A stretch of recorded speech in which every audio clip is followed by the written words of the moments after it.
Pleme Huron je potpuno uništeno zbog kolonijalista.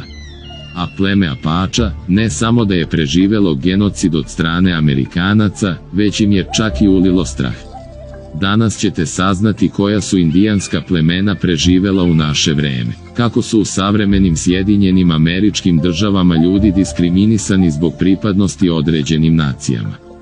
Kao i zašto neki predstavnici autohtonog stanovništva nisu mogli da prežive kolonijaliste i Amerikance.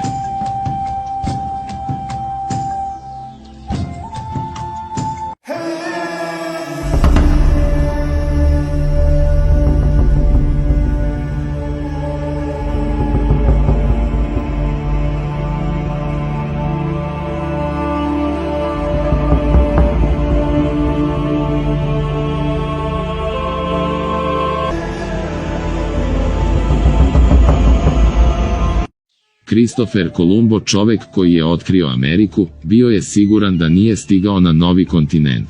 Ali pomislio je da je stigao u Indiju. Upoznavši meštane, nije mogao ni da pomisli da je ovo sasvim drugačiji narod. Njihov način života i običaji su slični onome što se dešavalo u Indiji.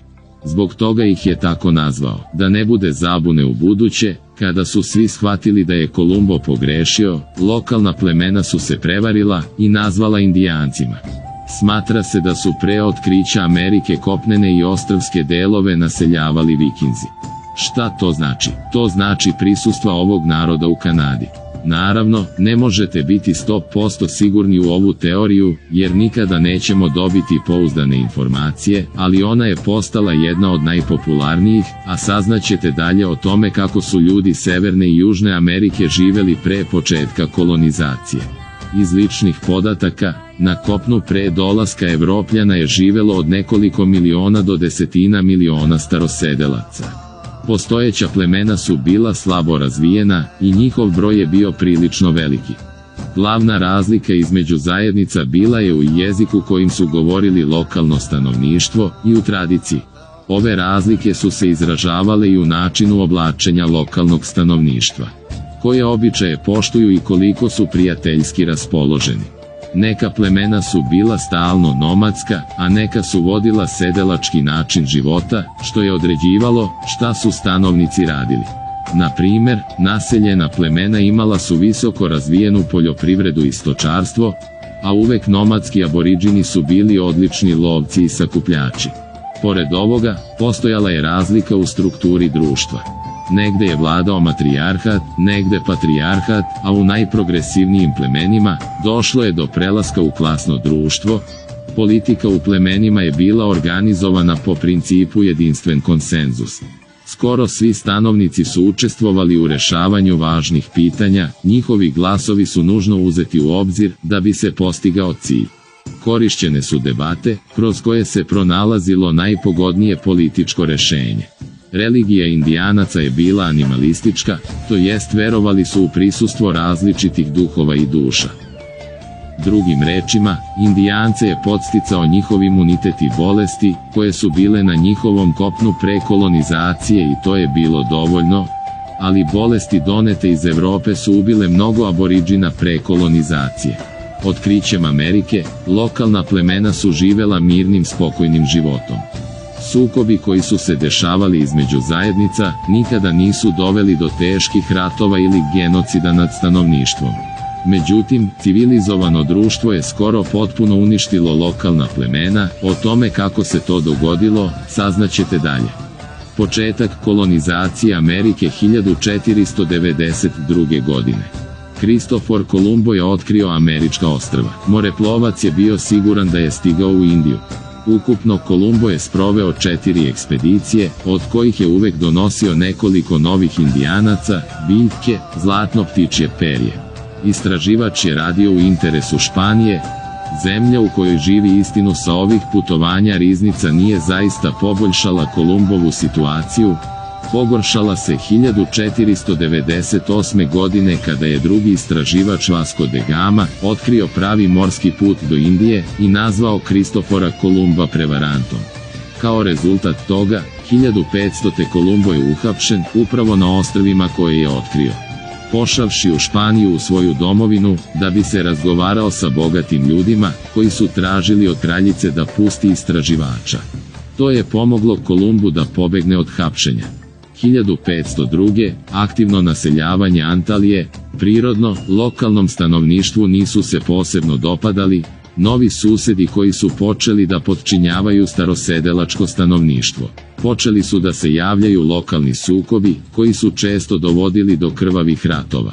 Od ostrva Antalije počinje dalja ekspanzija kopnene američke invazije i sve strahote koje su se tamo dešavale bile su užasne. Kako su plemena istrebljena. Život Indijanaca je počeo skoro odmah nakon što je Kolumbo otkrio Ameriku. Sa svojih prvih putovanja, već je dovodio ljude kao robove. A nakon što su drugi kolonisti počeli da se naseljavaju na Anadolska ostrva, stvari su išle još gore, po lokalno stanovništvo. Razvijeno društvo Evrope nikada nije smatralo aboriđinima za ljude. Afričke kolonije su građene na arapskom radu i užasnom odnosu prema lokalnom stanovništvu. To se dešavalo i sa američkim Indijancima već od 152. godine, 10 godina nakon otkrića, veoma aktivno naselje ostrva u blizini kopna. Nepotrebno je reći da su mnogi aboriđini stradali zbog sukoba na ostrvima Haitija. U prvim godinama kolonizacije uništeno je oko 15.000 ljudi autohtonog stanovništva, a do kraja 15. bili su skoro potpuno istrebljeni. Da bi popunili broj robova na Haitiju, počeli su da dovode Indijance sa drugih ostrva. O strahotama koje su se zaista dogodile, može se samo nagađati. Samo prema zvaničnim informacijama 1539. godine, Francisco da Chavez je sravnio Kauru kraljevstvo Konču Kas do temelja i tamo ubio 600 dece. Ovo je postao najveći masakr dece u istoriji Indijanaca. Indijanci su pokušali da se nekako izbore sa kolonijalistima, iako su zbog toga nastajali sve strašniji sukobi. 1598. kao odgovor na ubistvo 11 španskih vojnika, izvršena je kaznena ekspedicija, u kojoj je ubijeno oko 800 Indijanaca, a svim muškarcima starijim od 25 godina, odsečena je po jedna noga. Španci su smišljali strašne igre i svađali su se među sobom. Može li čovek da preseče telo aboriđina uzdužno, jednim udarcem sablje? Leševi nakon ovih strašnih igara jednostavno su hranjeni psima. 1637. godine, engleski kolonisti su napali selo jednog plemena.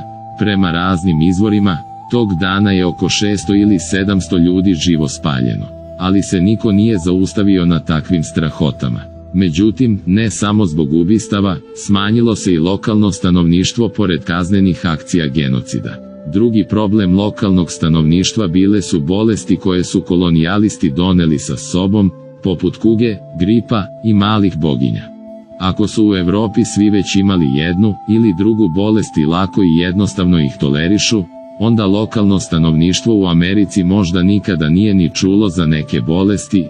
Njihov imunitet je bio i nije spreman za nove bolesti, zbog čega su aboriđini masovno umirali od najjednostavnijih bolesti, koje u razvijenim zemljama često i ne primećuju sve ove. Genocid Indijanaca u Americi, strahote su se samo pojačavale, pogotovo formiranjem Sjedinjenih Američkih Država. Genocid nad Indijancima je počeo još u vreme proglašenja nezavisnosti Sjedinjenih Država. Tada je često dolazilo do sukoba između doseljenika i aboriđinija. Godine 1825. donet je strašni zakon, po kome su samo kolonijalisti mogli da traže vlasništvo nad zemljom, a lokalno stanovništvo nije imalo ovo pravo. Jedino što su mogli da urade je da jednostavno žive na ovoj teritoriji. Naravno, Indijanci nisu ovo prihvatili, jer se sve što je stečeno mukotrpnim radom lako su mogli odneti. Tada su počeli prilično česti sukobi između lokalnog stanovništva i kolonijalista. Okršaji su se dešavali skoro svaki dan, ali nije bilo šanse za odbranu i pobedu. Gotovo da nema Indijanaca. Tehnološki napredak kolonijalista bio je za nekoliko glava veći od onog kod aboriđina.